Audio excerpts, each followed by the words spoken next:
Okay, so we all know antibiotics, right? Like when we get a nasty bacterial infection, Yeah, for sure. we take antibiotics. Mm-hmm. But what's interesting is their role is actually way bigger than just that. Right. And that's actually what we're going to dive into today. Exactly. We're looking at some materials that show how these compounds are being used in all kinds of fields that you just wouldn't expect. It's pretty amazing how versatile these substances can be. Yeah, so let's start with the obvious one. Okay. Medicine. Sure. Obviously huge for treating bacterial infections. Of course, yeah. In us humans. But the source material actually points to some other really interesting possibilities, too. Yeah, like what?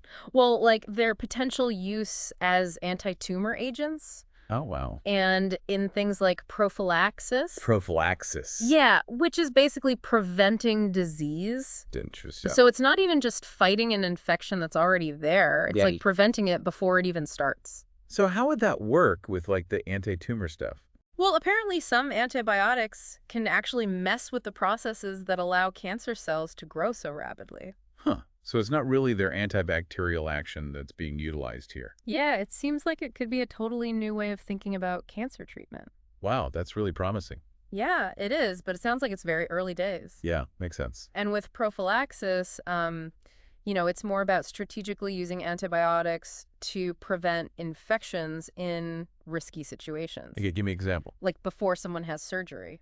Oh, right. So they don't get an infection from the procedure. Exactly. That makes a lot of sense. So we see it's not just about treating existing infections, Uh-huh. but also about prevention and tackling diseases we don't normally associate with bacteria. Yeah, that's super interesting. Now, the source also mentions veterinary medicine. Right. We don't have specific details, Okay. but clearly humans aren't the only ones benefiting here. For sure, animals can get bacterial infections just like we can. Exactly. So antibiotics are crucial for their health, too. Yeah, whether we're talking about pets or farm animals or even, wildlife, Absolutely. it's essential for conservation efforts as well. Now, this next one really surprised me.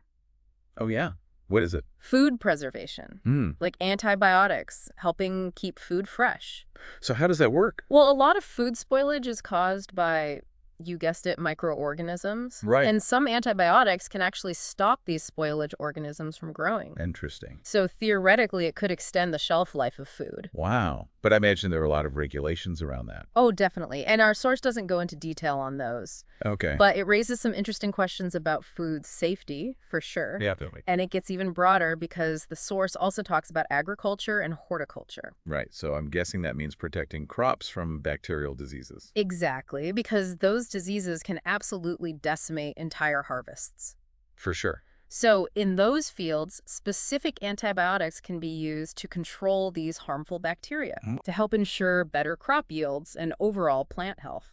It's amazing how widespread the use of antibiotics Oh, is. no, it's incredible. And we're not even done yet. Nope, because now we get to the part that I'm most curious about. Okay, what's that? Molecular biology applications. Oh, wow. In the lab. Yeah, what are they doing with antibiotics in the lab? Well, actually, they're incredibly useful tools in molecular biology. Okay. Like, for instance, when scientists are doing genetic modification of bacteria, they often use antibiotic resistance genes as, like, markers. Markers. Yeah, so basically, they grow the modified bacteria on this special media that contains a specific antibiotic. Okay. And only the cells that have successfully taken up the new genes will survive. Because they're resistant to the antibiotic. Exactly. It's a really clever way to select for the specific genetic changes they've introduced. Wow, so we're seeing this core ability to target microorganisms has just led to this huge range of applications. It's pretty remarkable. It really is, and the source also mentions assaying antimicrobial activity and pharmacopoeias, if anyone wants to dig deeper into those topics. Oh, yeah. Those are basically how we measure the effectiveness of antimicrobial drugs and the official standards and guidelines for using them. Which obviously is super important for all these different applications we've talked about. Absolutely. So the big takeaway here is that antibiotics are so much more than just something we take when we're sick. Right. They're these versatile tools that are having an impact on medicine, Yeah. animal health, our food supply, agriculture, and even cutting-edge scientific research.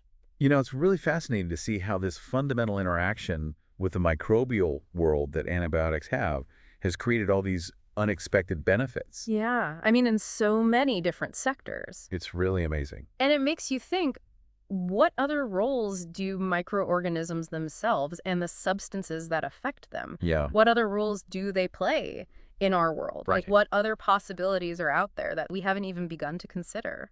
It's exciting to think about. It really is. Yeah. It's mind-blowing. It is.